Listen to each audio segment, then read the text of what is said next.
Thank you, Chrissy, and welcome everyone. We appreciate your signing into our webinar this afternoon. We're pretty excited about the opportunity to talk about manufacturing and sales and use tax. There's been a lot of probably a lot of activity and focus and attention on e-commerce and on remote sellers and all of the things that coming out of Wayfair and that attention, but we wanted to bring some attention and focus back to some of our core industry groups, and one of them being manufacturing and how the old rules and the new rules can still provide some great opportunities to save money and to focus on the front end of transactions to make sure that they're handled well from a sales and use tax perspective. So let me introduce you to our speakers today. Lauren Stinson is our firm's leader for sales and use tax services. Chris Grimes and Terry Pulte are managers that work in our sales and use tax specialty group. These folks spend all of their time on sales and use tax, and particularly they bring a lot of experience working with manufacturers. So we're glad to have them speaking today.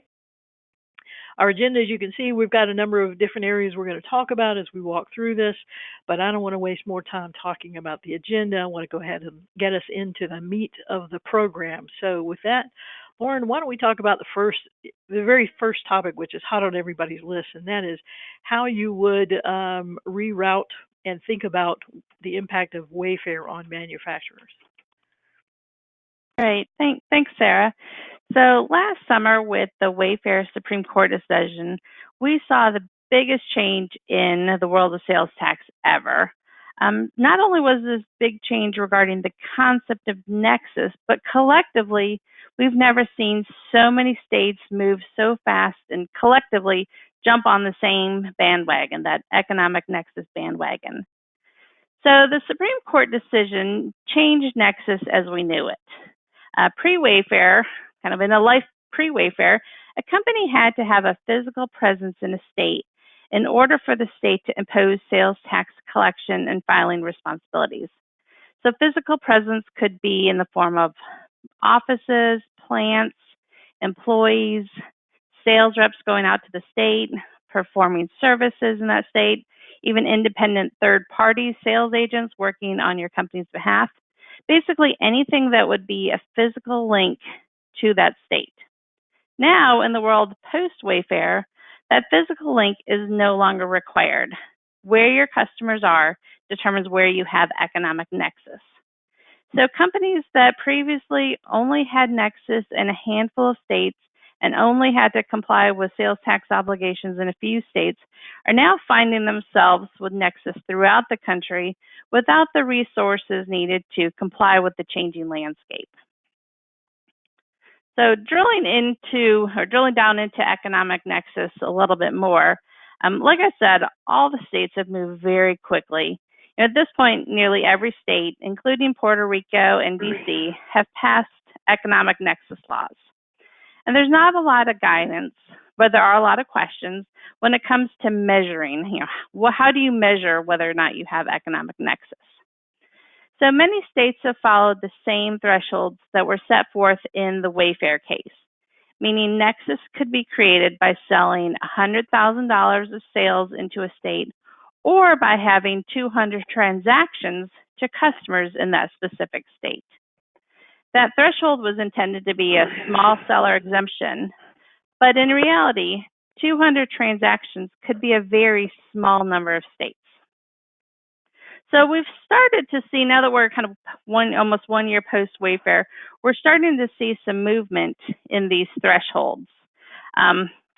Going back to what creates economic nexus, for example, like California and Texas, they were a couple of the states that were late to the economic bandwagon, late to the list, and they passed economic nexus laws with $500,000 in sales and no thresholds. Whereas Georgia and Arizona, we've seen a shift in a different direction for them, and they've moved the thresholds down. For example, Georgia was at 250 in sales and has moved down to 100,000 in sales. So some of the more interesting aspects when looking at these thresholds raise some questions. First, do these thresholds include wholesale sales?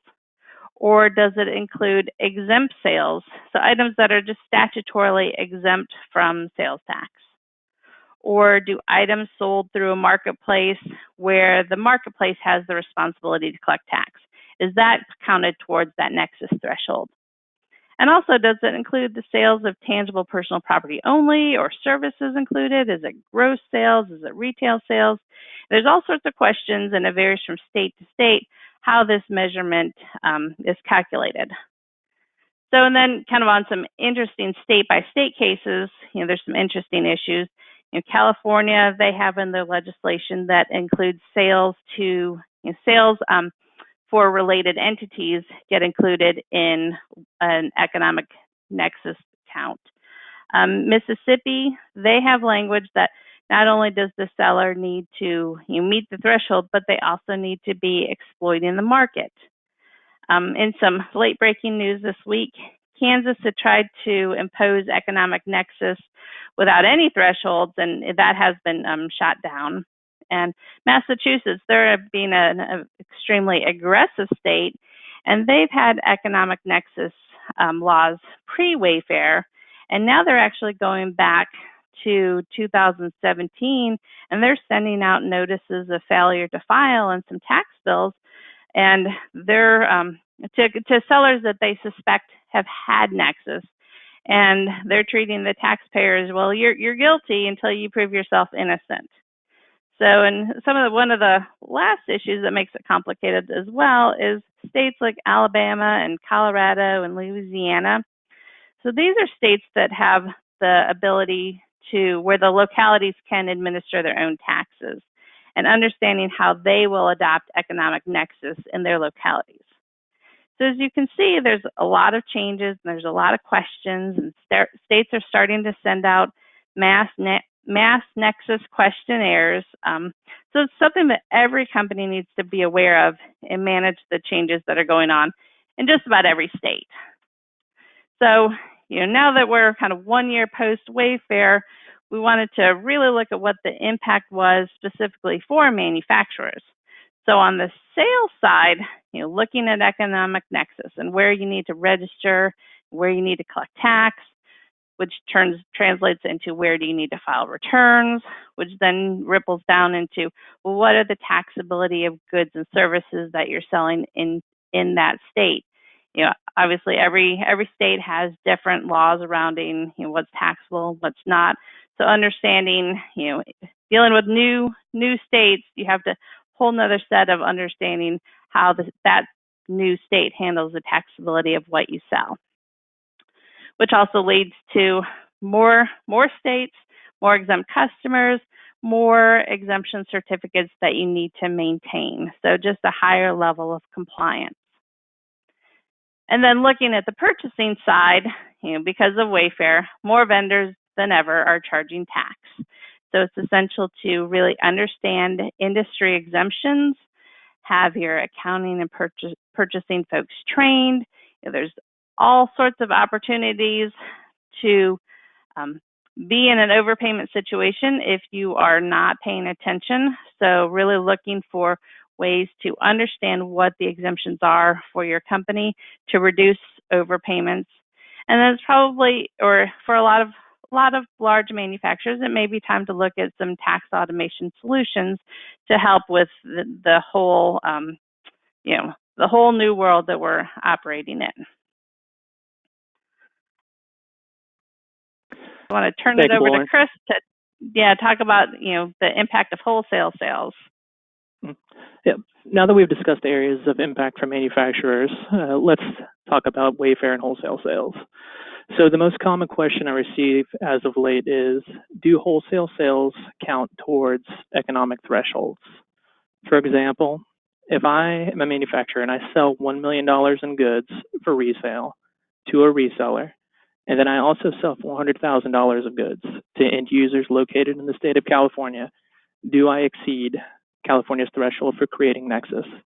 As of now, California's threshold is $500,000 in sales. The answer is yes. As of April 1st, 2018, California requires retailers to consider gross sales for both the current and preceding calendar years in determining if Nexus exists.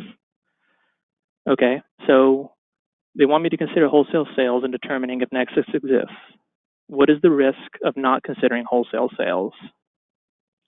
Carrying on with that example I just mentioned associated with California, we discussed a few seconds ago, if we thought only retail sales were considered in the economic thresholds, we would continue to make sales without collecting sales tax and thus creating exposure. Meaning if I made $500,000 in wholesale sales and then another $400,000 in retail sales, I would never have registered for sales tax collections after exceeding that initial threshold of $500,000, which in turn would create exposure for the business. Another risk worth noting is undocumented wholesale sales. Generally speaking, a manufacturer will only need to collect resale certificates if you have Nexus. However, a problem arises when I don't think I have Nexus, but I actually do. In these instances, I create a Nexus unknowingly and would likely not be collecting resale certificates to support my sales for resale, which in turn would create exposure.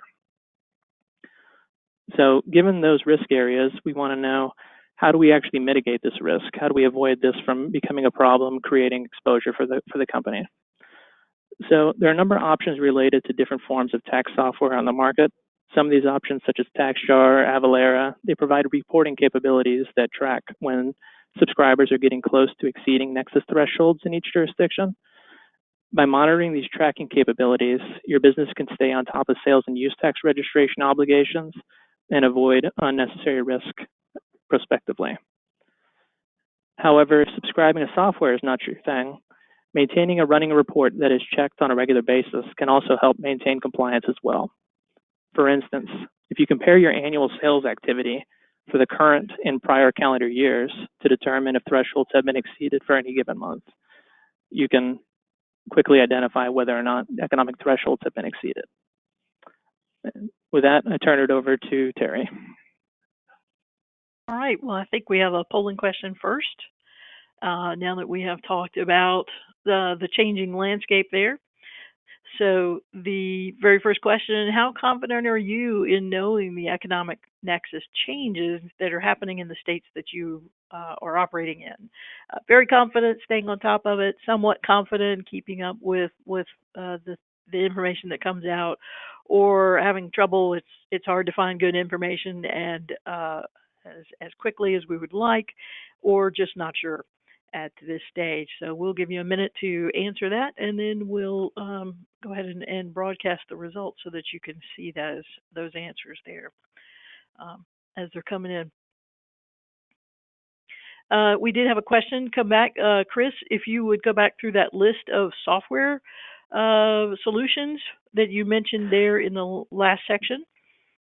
Yeah, and really what I was talking about was prospectively. So if you want to keep track of your records prospectively, a couple options you can use are Avalara and TaxJar.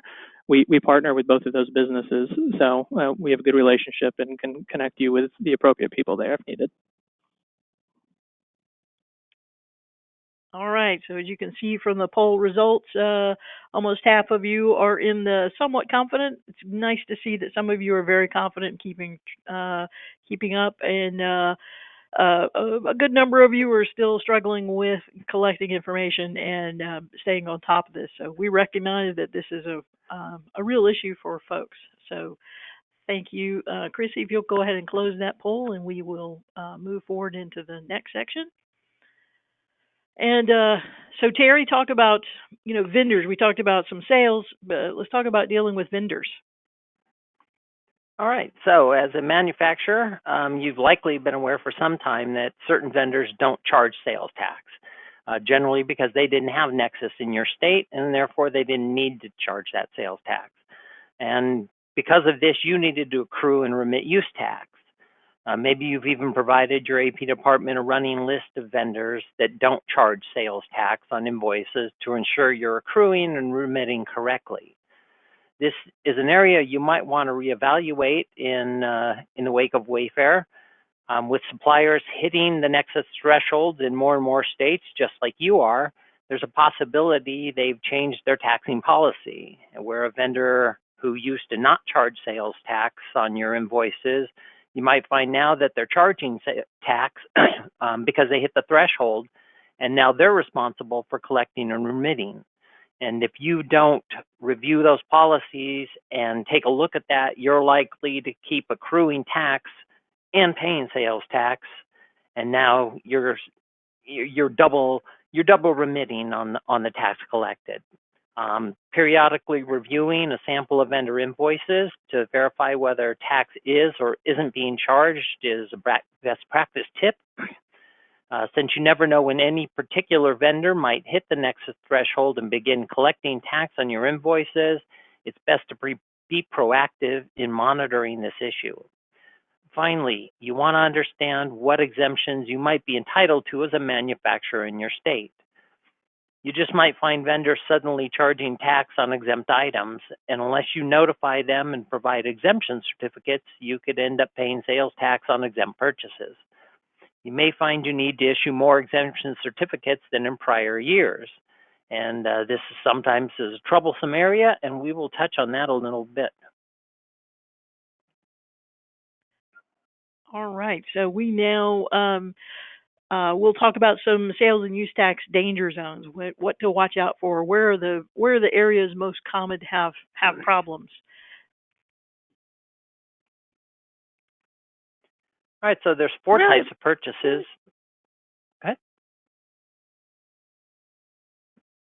Sorry, go ahead, Terry.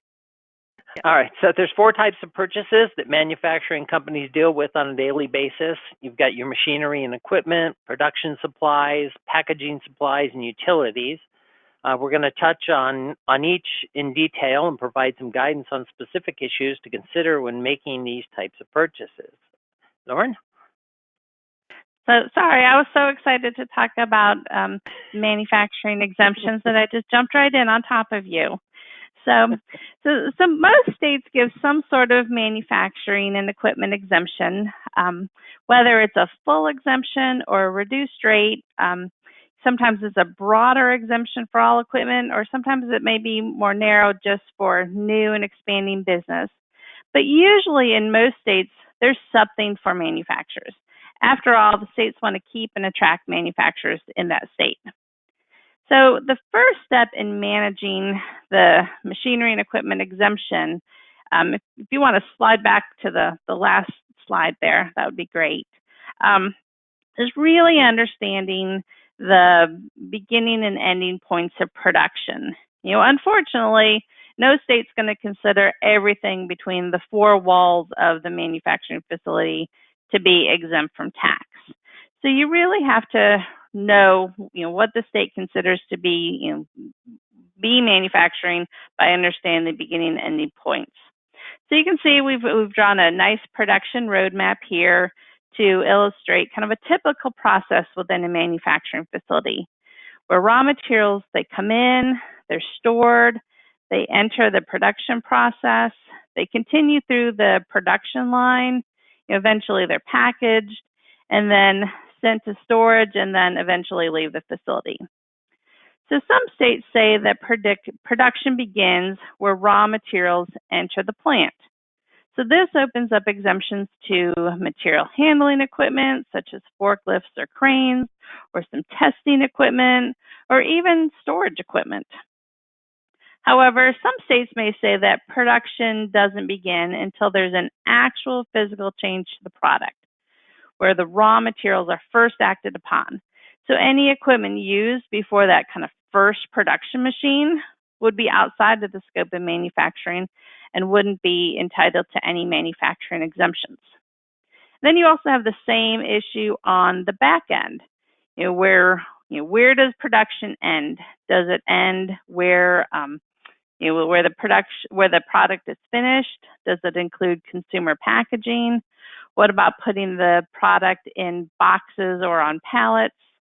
A lot of states say that production ends when the product gets to the warehouse. But what if it goes to another plant and it's part of a contiguous production line between the two plants? So you can see that having a solid understanding of what your state considers to be the scope of manufacturing really can impact the taxability of a lot of equipment. So for you, think about it. Do you know where your state considers to be the beginning and ending points of production? Okay, so now moving on to really kind of some overarching topics for the machinery and equipment exemptions. Another area that's essential to look at is whether or not your state takes the directly used approach or uses the integrated plant theory approach. So under the directly used approach, it's a very narrow approach where only those items that are directly used qualify for exemption. Usually the equipment has to be making a change to the product or playing a very active role in the process. Simply being necessary and essential is just not enough. On the other hand, with the integrated plant theory, and more states have moved to the integrated plant theory, this provides a much broader exemption. So under this philosophy, usually that benchmark standard or benchmark test is this equipment necessary and essential to the manufacturing process? And can the product be manufactured without it? So as you can tell, this is a much broader exemption, and it allows for more leeway with ancillary equipment like maintenance equipment or secondary processing equipment, where you may be making a supply to be used within the manufacturing process. So overall, the integrated plant theory gives a much greater pool of sales tax exemptions. And then with all this talk about what's exempt and what's not exempt, eventually you'll run into scenarios where equipment is used both ways, in a taxable manner and an exempt manner.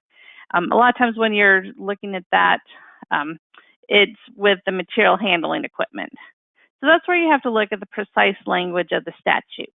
Typically, you'll see one of three terms: exclusively, where equipment has to be used 100% of the time in an exempt manner; predominantly, and this is the most common, where you'll get the exemption as long as you're using the equipment more often than not in an exempt manner.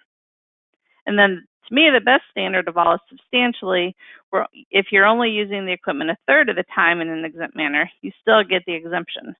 So looking carefully at the specific language that your state sets out will make sure that you're not missing out on any exemptions. And then we can't talk about machinery and equipment exemptions without touching on repair and replacement parts. So in most states, if the equipment is exempt, any repair and replacement will also be exempt. But you have to look closely to make sure there aren't any further qualifications that need to be met, such as like a useful life criteria or capitalization, or replacing the part has to substantially replace the machine, because it will vary from state to state. Another thing to consider is, when does a repair part stay a repair part or become a supply item and not a repair part? So think about fuses. This is always a touchy subject with the states. Are they a repair part or are they more of a supply item? So as you can see, it does get very complicated. So you have to have that granular level of, what does the state consider to be a repair part? And then don't forget to look at ancillary equipment such as HVAC, lighting, R&D equipment, pollution control, and even maintenance equipment. With states that give broader exemptions, there may be some opportunities for tax savings that you weren't aware of. Now I'm going to turn it over to Chris and talk about production supplies. Thanks, Lauren. The second type of purchases manufacturing companies deal with relates to production supplies. Production supplies are those items that are used, consumed, or coated upon the product during the manufacturing process. These are items you will find almost in every manufacturing facility. The first example we have on our slide is raw materials. These are the items that become an ingredient or component part of the final product. These are generally exempt from sales tax. How about cleaning chemicals and sanitizers? Some companies are required to clean and sanitize their equipment between each run or before they start making a different product. Some states provide an exemption for chemicals utilized to clean manufacturing equipment. However, general cleaning supplies are usually taxable, so it's important to know when your manufacturing process begins and ends. Next, we have degreasers and lubricants. These are used to keep the machines up and running smoothly, and they may qualify for an exemption as well, depending on the state. There are a variety of types of chemicals that can be used in manufacturing. Anything from a catalyst, which would be making a chemical or physical change to a product, boiler chemicals that are used to treat water in boilers, so it continues to run smoothly, and then pollution control chemicals that also help break down the waste. Additionally, lab supplies and research and development supplies, such as beakers and petri dishes, pipettes, or chemicals used within quality control and research and development labs, may qualify as exempt as well. You want to make sure you know how the items are being used. Whether something is attached to a machine or not can be the difference in making a beaker, for example, a piece of equipment or a production supply. Finally, you have safety items. These include work boots, hard hats, gloves, respirators. Some states will offer exemptions if these items are for the safety of the product, while the other states give you an exemption if they protect the individual employee.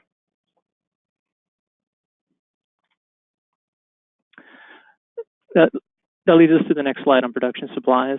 So the second type of purchase is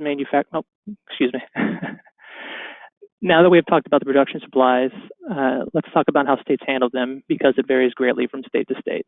There are four main approaches to how states handle production supplies. The first approach, in order to receive an exemption in some states, production supplies must remain on the final product. As long as you can show that the supply item is still on the product, even if it's only in a trace amount, you will receive an exemption.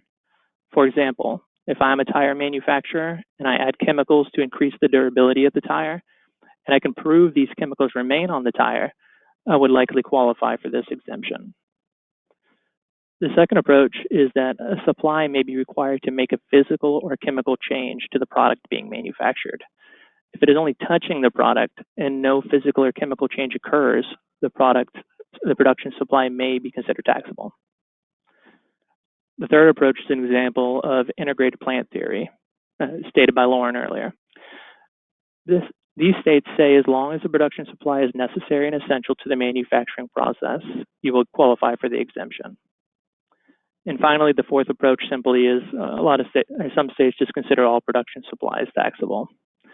So as you can see, it is important to know your state's specific laws and how production supplies are used, so you can make the proper tax decision on each of these items. Now back to Lauren.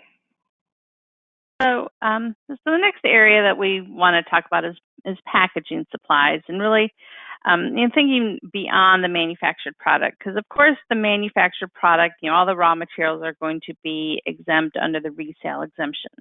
But don't forget about packaging. Most states consider that everything that goes out the door to your customer to be exempt from tax under the resale or packaging exemption. So think about your boxes, your tape, your glue, your pallets, your stretch wrap, your corner boards, your strapping, your labels. Think anything that goes out the door to your customer could qualify for exemption. However, most states will not give you the exemption for returnable containers. So if that's how you ship your products, using either totes or tubs or even returnable pallets, make sure you know how the state will treat that reusable packaging, because you're not buying it for resale. And then a big challenge that we see with a lot of manufacturers are leased pallets, like those blue check pallets. And that's a whole different scenario, because you're not purchasing them for resale, but rather you're leasing them as part of a leasing program between multiple companies. And some states take, obviously they're either going to be taxable or exempt, but you really need to know how your state handles those leased pallets, if that's in fact what you use.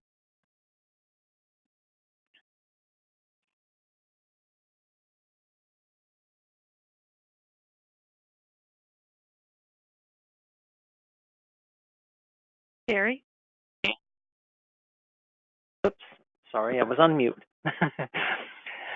So energy costs incurred to run a manufacturing plant are a large expense for most companies. States generally grant an exemption for utilities such as electricity, water, and gas if it's used to directly power manufacturing equipment, or if it's necessary and essential in the manufacturing process.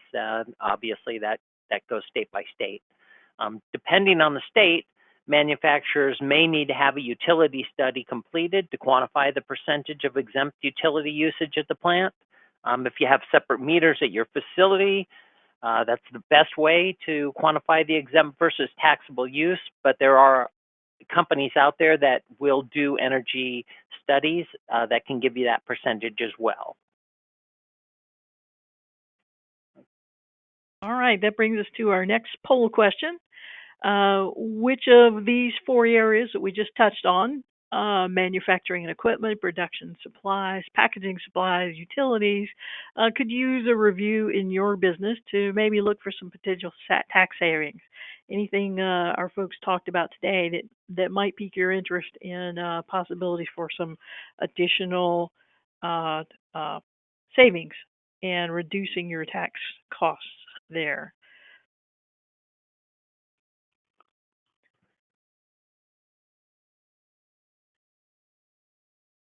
All right. And Lauren, while folks are filling that in, we had a question come through that says, which I think harkens back to the wholesale sales question. So one sale could be $300,000 to $500,000 if we have an exemption certificate. Do we need to register in the customer state to file that zero liability is there? And do we have Nexus? Say, so if we're selling into, say, Georgia, which lowered the rate to 100,000, this one sale sounds like it could cause some exposure, even though the sale does not generate a requirement to withhold, but it does cross that threshold. Right, and that's where it's going to depend on the state. A lot of states will give a wholesale exemption, so meaning that if your only sales are wholesale sales, you don't have that registration and reporting requirement, because I know that all you would be filing was zero returns, but it does vary from state to state. And at that point, you do need to make a business decision. Obviously, you have no liability, but you may have a reporting requirement. So it's best to look at it, obviously state by state, and then from a practicality point of view as well. But if that's the case, make sure you are collecting exemption certificates. Hey, Lauren, this is Chris. I'd like to add one thing to that as well. So I know the listener was mentioning that they receive manufacturing certificates from the party they're making their sales to. So there are states out there that don't provide a complete 100% exemption on these type of sales. So some states only have a reduced rate. So if these type of sales are ignored because it appears to be a limited exposure area, just keep in mind some states only provide a reduced exemption, and it's not a complete 100% exemption. That's a great point. All right. Well, Chrissy, let's go ahead and show the poll results for this poll.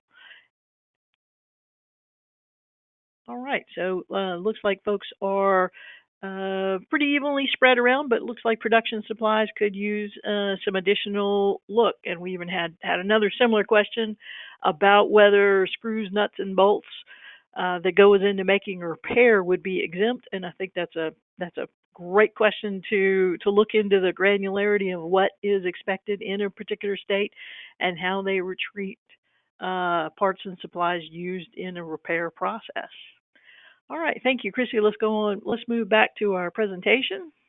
And so we've talked about a lot of issues that people need to think about. Let's talk about the process and how we can manage the process well for in compliance with all of these complex rules. Terry?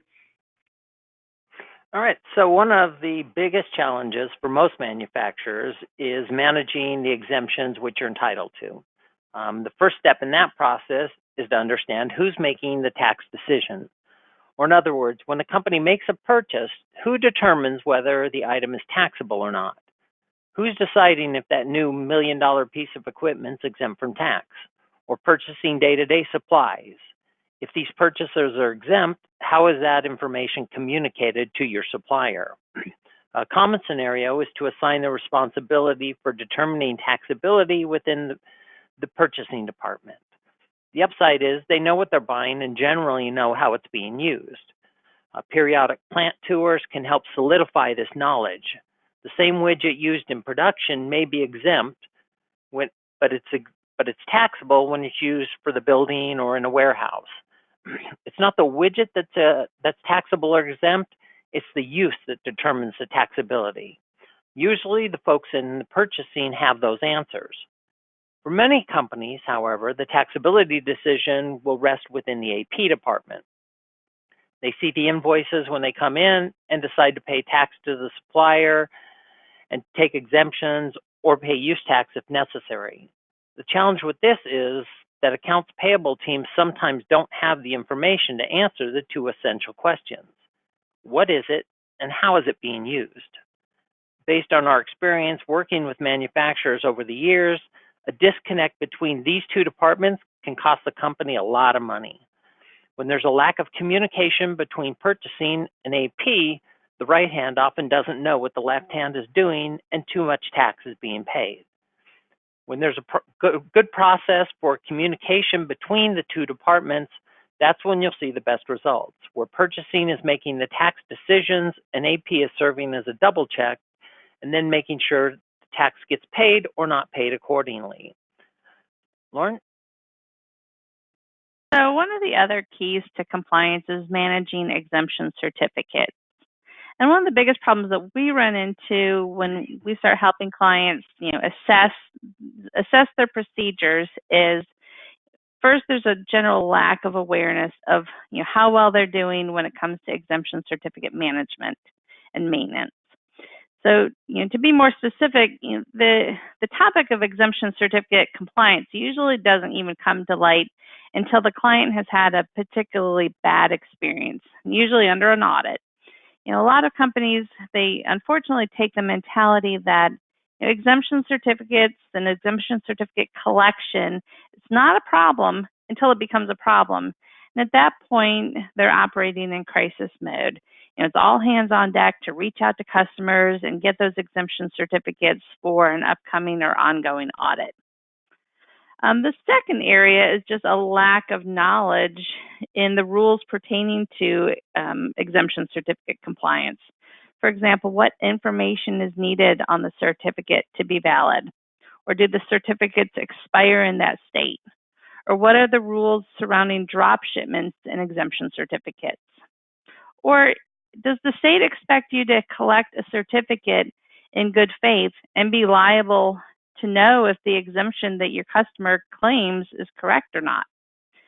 So then this overall lack of knowledge spills into the company's ability to train the staff on the right procedures and maintain good compliance. So that third leg is a lack of process within a company. Who's going to collect the certificates? Often this is a customer service or salesperson responsibility. And if so, are they trained to know what they should be looking for? And who's going to validate them? A lot of companies these days want to kind of doubly protect themselves by going online to actually validate the purchaser's tax ID number. Who's going to do that? And then at what point is the accounting or tax department going to get involved? These are typically the people that are going to have to deal with the certificate problems under audit. And this is the first time that they get involved, with the whole maintenance process during an audit. Eventually certificates expire and purchasers change their legal names and sales tax ID numbers change, or existing customers start shipping into additional states. There's got to be a process for renewal and maintenance. And then, where are the certificates housed? In the old days, they used to be in these big brown expandable files. Now they're usually scanned somewhere. But the key is a lot of times they may be scattered throughout the company in multiple offices where retrieval is extremely time consuming. So as you can see, there's a lot of food for thought when it comes to, to thinking about exemption certificate compliance. So, one of the takeaways that we hope you have today is you're really being confident in knowing, what your process is at your company and make sure that you are, on the right road. And with that, we actually come up with our next polling question, which is about that very issue. Have you tested or reviewed your exemption certificate policies and procedures? recently or during the last audit cycle, or no, not really in the last 3 or 4 years, or just not sure, we've looked into it at all. So this is really just to add an extra prompt that we're going to be thinking about these things and how valuable they are as the first step in eliminating unnecessary sales or use tax payments. So as folks are finishing up on that poll there, due to our time and how well things are going and the good questions we've had, team, I'm going to slip down to our best practices, and then if we have time at the end, we'll come back to navigating through audits for your thoughts on those. But I want to make sure we get to our best practices. Since we've told everyone about the issues and problems, let's give them a chance to think about how best to respond to those. So Chrissy, let's go ahead and close that poll and publish the results for folks to see. And there, as you can see, pretty much everybody has, well, at least a good third, almost 40% of you have, and well, over 50% have really done something in the last, very recently or in your last audits, checked on those things. But there's a good many of you that might still need to step back in and take another look at your policies and procedures on your exemption certificates. Okay, Chrissy, let's close that, and we will move through this to the best practices discussion. So Terry, why don't you lead us off here on manufacturing knowledge? All right, so the best way to develop your manufacturing knowledge is plant tours. Suggested is a scheduling one at least every 2 to 3 years with accounting and purchasing, especially if you have any updates to the manufacturing process. This will help you with law changes, so people that come and go. The historic knowledge tends to leave when people leave the firm, and all of a sudden you have somebody who hasn't even walked through the plant to see how things are being done. So every couple of years is a really good tip in scheduling a plant tour. Everybody responsible for purchasing will have a better understanding of how all machinery is used when they complete purchase orders. It'll be easier to determine if items are taxable or exempt. And Lauren, what about the data? Okay, so the next tip that we want to share is really about using your data and making sure that, there's plenty of opportunities to see if things are, kind of getting out of whack right in front of you by using your data. So as far as use tax, you can review all your use tax prior to filing your returns. A lot of errors can be caught before you actually pay the tax. And this will save you a lot of hassle instead of filing for refunds. So look for suspicious spikes, both high and low. And this could even signal some coding entries. One time, just a mistake, I saw a use tax accrual for $10,000 instead of $1,000. It was just a simple, an extra zero was entered in. Also, when you're looking at use tax, look for non-taxable transactions, such as raw materials or things that qualify for exemptions, or even non-taxable services. The next area is tax paid directly to the vendors, and this is particularly important now in the post-Wayfair world, where more and more vendors are charging tax. And this is a little harder because for most companies, this tax that's paid to your supplier is usually not broken out, and there's sometimes no way to actually review it unless you go back and look at the invoice itself.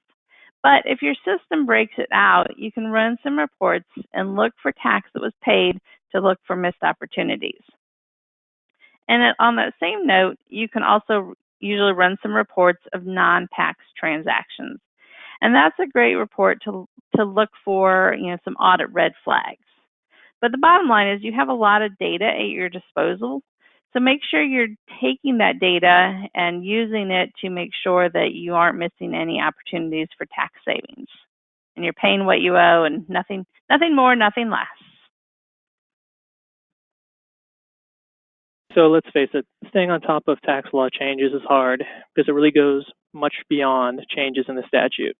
There are department regulations, hearings, and court cases that provide additional guidance and interpretation. The hardest part of sales tax is that it operates in the land of gray. It is rarely black and white on issues, so it's really important to monitor how the Department of Revenue is continuously addressing issues. Of course, you get a trusted advisor that knows your industry and how the tax laws apply to your company. It is so much easier to have your sales tax processes operating proactively instead of reactively. And then, of course, keep personnel trained. Remember, tax decisions are handled by positions that have a lot of turnover.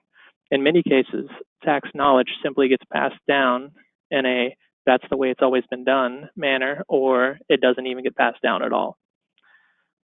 Terry? All right, so one of the biggest challenges that companies face is when they're buying everything under the sun vendors. You've probably all seen these: Grainger, McMaster Carr, MSC, Motion Industries. Those are just a few of them. They sell everything. So a few tips to keep from overpaying are using separate POs. Keep the taxable items on one PO, exempt items on a different PO. Sometimes you use separate account numbers. So if your vendor has a problem handling a variety of tax situations, think about setting up a different account numbers with them to handle taxable versus exempt. Buy exempt and pay the use tax. Whenever possible, you take the burden of taxation off the vendor and pay use tax on all taxable items. You know better than they do if your purchases are taxable or not. Now, in some cases, you can use a percentage-based use tax calculation. There are some states that will allow you to do this. You kind of have to get this authorization from the state up front, but it can save a lot of time and headaches farther down the road. And some states will even assist you in calculating the percentage, and then you're covered under audit since they approved it. As you can see, there's a number of different ways to handle this. Some may work better for you than others, but at the end of the day, it's most important to pick a process and stick with it. Consistency goes a long way in preventing overpayments and proving to auditors that you have your compliance under control.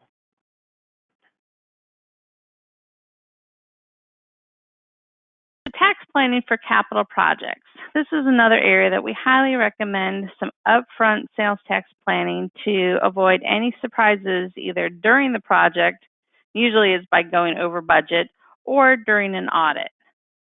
The tax department should always be involved during the bid and proposal phase to make sure that the contracts are worded correctly and to select which type of contract works best for sales tax purposes. So keeping up to date on both the construction rules and manufacturing exemptions, it's essential, and of course every state is different. So for example, if a contractor is billing you for taxable repairs to real property and also installing exempt manufacturing equipment as part of one project, you'll want to get a time and materials contract which separates out the taxable labor and the exempt equipment, or you may wind up paying tax on the entire amount. So some strategic planning up front will go a long way to prevent overpayments.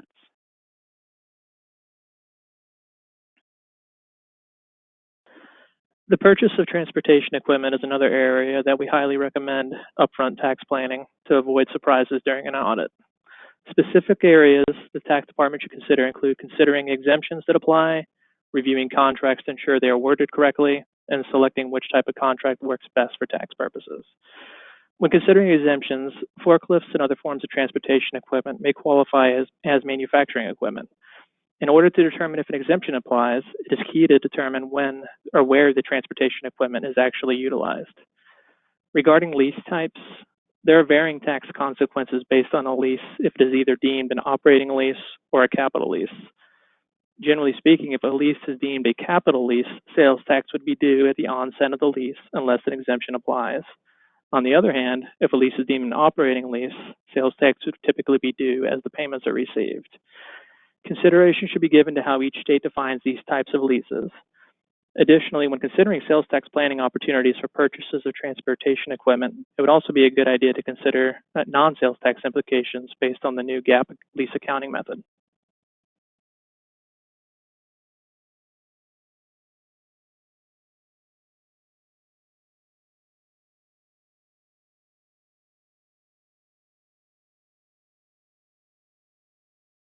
So we appreciate all your time, listening into our webinar today. Hopefully you've gotten some great information out of it. We just wanted to say, that we're here to help you. Sales and use tax consulting is what we do day in and day out, and collectively between the three of us, we have so much experience, and we've been very fortunate to work with thousands of great manufacturers over the years to help them improve their own sales tax challenges. So for our manufacturing clients, we do a lot of reverse audits where we can capture any tax that was inadvertently paid and request refunds from the Department of Revenue. And this is a win-win type of project because we're either getting money back for your company or we're giving you peace of mind that there really weren't any missed exemptions and any missed opportunities for tax savings. And these days, when cash is king, this is a great value-add service to consider. Also for manufacturers, we do a lot of state-specific, manufacturing-specific training, either as webinars or in person, to train and educate the folks in accounting and purchasing on what the laws are for them in their state in the context of their own manufacturing operation. Again, this is another great value to ensure that all exemptions are being taken advantage of. But bottom line, the world of sales tax, like I mentioned at the very beginning, has changed dramatically, and life is not as it used to be. So sales tax is more important than ever, and if you're still doing the same thing you were doing this time last year, you probably want to, put a little time and attention into sales tax. Happy to, feel free to give us a call, and we can get you on the right road to success. All right, great. And of course, check out our sales tax specific website, cherrybekaertsalestax.com, where you can find thoughtful materials such as these 6 questions every manufacturer should be asking. So let's go to our last poll question here, which is really about what areas would you like some more content on in our next webinars. So we've put a couple of ideas up here. If you have other ideas, go ahead and put them into the questions pod. You can type those other ideas in, or you can hang on to it, and then when you get the evaluation, there's an opportunity for you to focus there as well. So Lauren, we had 2 questions come in, if I can sort of point you in that direction. One of them has to do with, and maybe Terry is the better person to answer this. Terry, someone asked the question just for a follow-up on that everything under the sun vendor, about the idea of just claiming everything as exempt. Is that because the vendor's really not capable of correctly allocating between exempt and non-exempt sales? A lot of times that can be the case. Some of those vendors, it's really hard to get them to do it correctly. Plus, if you claim everything is exempt, issue them an exemption certificate, then you control when you accrue use tax. I mean, for inventory purposes, you might have, tens of thousands of dollars of inventory, but it's just sitting there. So until you actually use it and make a taxable use of it, it's not taxable. So rather than paying that sales tax up front to whatever vendor it is, why not purchase it exempt and only pay tax if you pull it out and you use it in a taxable fashion? If you pull it out and it's being used in exempt. Go ahead, Lauren. I was going to say, in some states, you do need to have a direct pay permit for that. So it's going to vary from state to state. Right. That's one option. And then Lauren, you were mentioning about state-specific or training for particular manufacturers. The team goes in and really tailors a presentation and a training for the particular needs of that company and those staff. Is that correct? Exactly, because every company is different. They've got their own unique challenges, and we want to make sure that they're getting the best training for them and their people. All right, great. Chrissy, you want to go ahead and close that last poll, and we'll show everybody that, so we thank you very much for helping us think through what you may be interested in next and where we can go with our next material, particularly for the other members of our sales and use tax team who have expertise in other areas as well. So, Chrissy, if you'll close that, then we will just put up everybody's contact information. So if you have further questions, please reach out to Lauren or to Chris or to Terry. Their email address is here, or you can reach out to us through terrybeckertsalestax.com. And again, we thank you for your participation and attendance today and good questions you've asked. And we look forward to talking with you more directly and more personally. Thank you all.